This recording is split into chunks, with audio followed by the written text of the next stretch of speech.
they were able to hang out in hospitals and catch doctors between surgeries.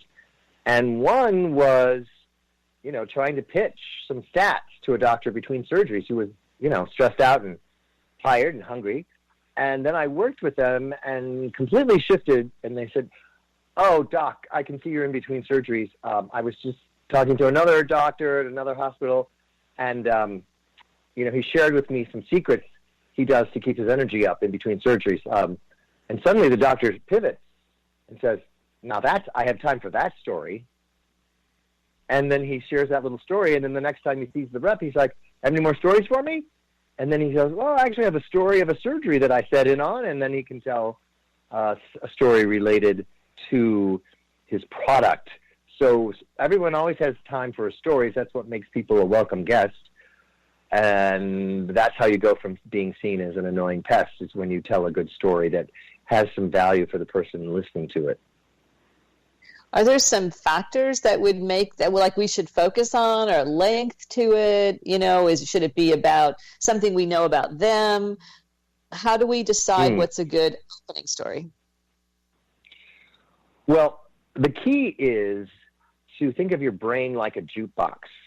You know how you push a certain letter and a number and a song comes out? You want to have at least 5 to 10 really great stories in your head, in your toolbox.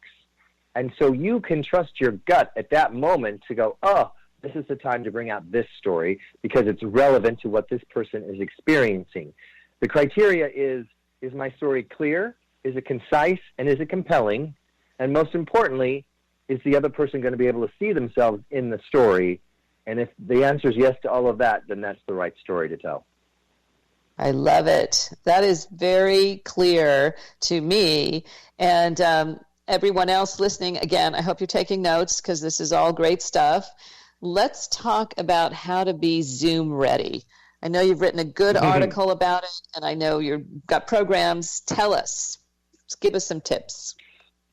Well, the first tip is a nice little soundbite that hopefully people can remember, which is stand up and dress up. And when I was working with some clients on this, they're like, "Oh my God, every time we're in front of people in a conference room or whatever, we're always stand up. And none of us are standing up at home on Zoom, even if we're presenting to win new business." And of course, once you do stand up, your energy changes. And the dress up part, now you don't have to put a full on, suit on, but at least some kind of shirt with a collar or, the female version of that.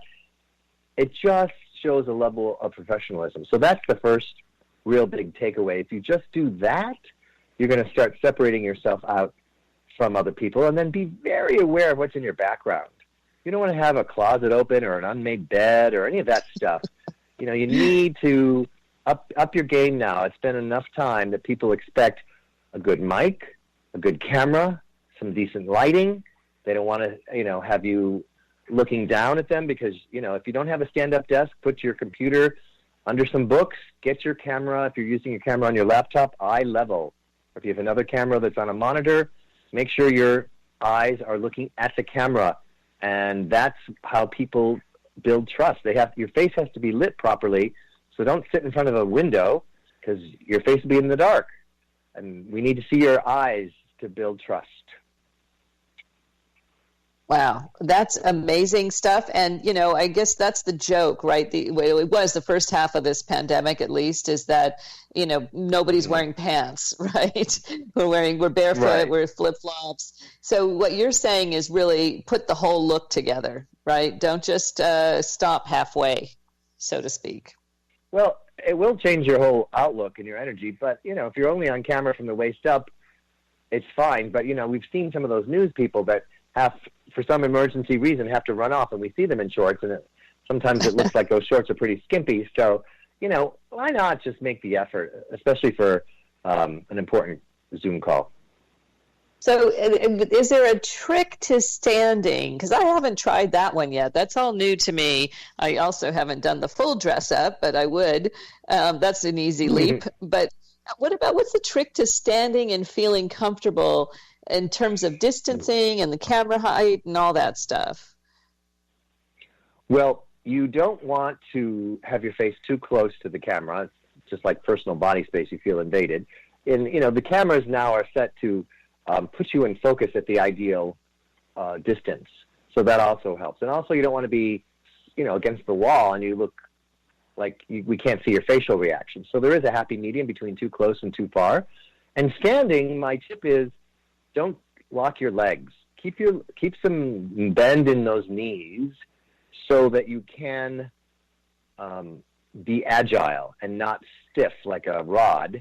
And the other big tip is make gestures on camera. So you're going to have to make some more gestures above your waist than you normally would if you were in person, because if you're making gestures and the camera doesn't see it, you might as well not be making any gestures.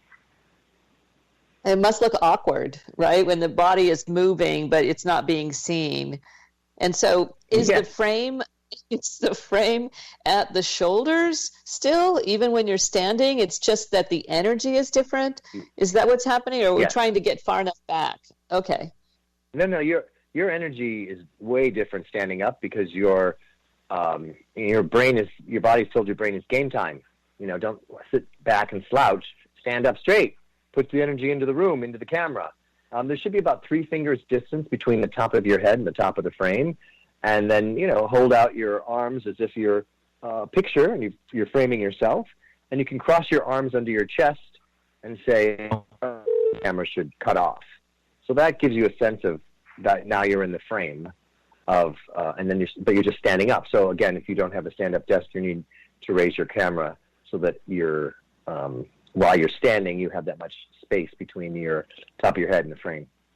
I love it. I am telling you, this is changing my life. I've been doing Zooms for even pre-pandemic. And one of the things that I've always hated about video conferences is that I love talking on the phone and walking. I do a lot of thinking when I'm upright, and my creative juices are flowing. And I totally get what you're saying, because I hate staring into a screen, sitting stationary and trying to be creative, imaginative, and give as much value as I can.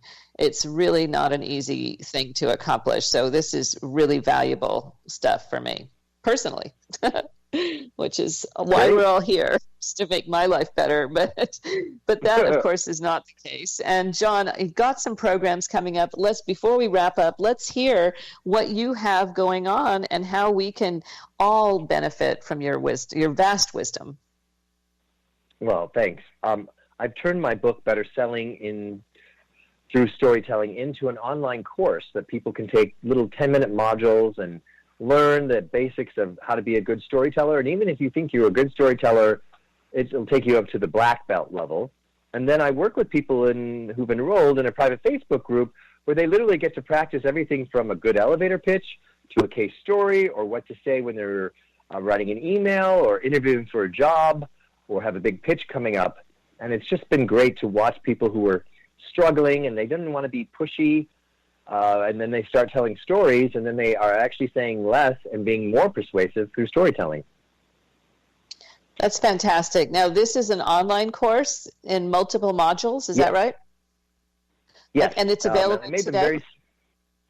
It's available today. I've got Olympus bought 200 copies for their sales team, and I've had many other students go through it, and a lot of them are coaches and consultants looking for new tips on how to enroll clients without having to feel salesy.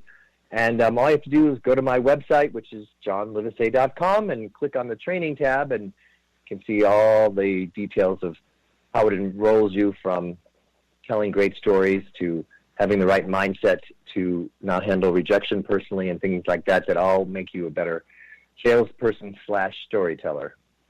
Well, I can't wait. I'm checking it out personally, everyone. I hope that you will too. And we are so grateful, John, for your incredible, actionable tips today. Thank you so much for being here and for sharing all this incredible wisdom, storytelling, and steps that we too can become as consummate storyteller as you are. Thank you. And if anybody wants to text the word pitch to 66866, I'll send a free PDF of all my storytelling tips. That's 66686 pitch. Oh, no, sorry. 66866. Yes. 66866. Mm-hmm. Got it. 66866 pitch. Yep, you just text that number and that word in the messaging, and you'll get a free PDF, give you some more storytelling tips beyond what we got to talk about today. Fantastic. Thanks so much, John. Take care, everybody. Thanks, Christine.